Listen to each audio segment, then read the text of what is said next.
একটা সময় ছিল তোমার একটা ছোট্ট মেসেজেই তার মুখে অনেকটা হাসি ফুটতো, আর আজ তোমার কথায় তার বিরক্ত বোধ হয়। তুমি লিখলে সে উত্তর দেয় না, তুমি কাছে গেলে সে যেন অনেকটা দূরে যেতে চায়, মনটা ভেঙে যায়, তাই না?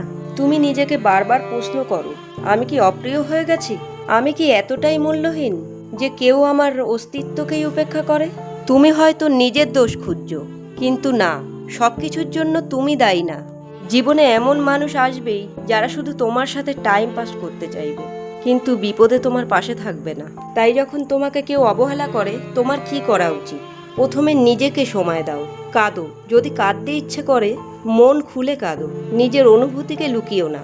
দ্বিতীয়ত, নিজেকে প্রশ্ন করো, আমি কার জন্য নিজেকে হারাচ্ছি? যে মানুষ তোমার গুরুত্ব বোঝে না, সে তোমার ভালোবাসার যোগ্যই নয়। তৃতীয়ত, ব্যস্ত হয়ে পড়ো নিজের উন্নতিতে, জিম করো, পড়াশোনা করো, বই পড়ো, নিজের চেহারা ও মন সব কিছু গড়ে তোলো এমনভাবে যাতে তারা একদিন নিজের অবহেলার জন্য আফসোস করে।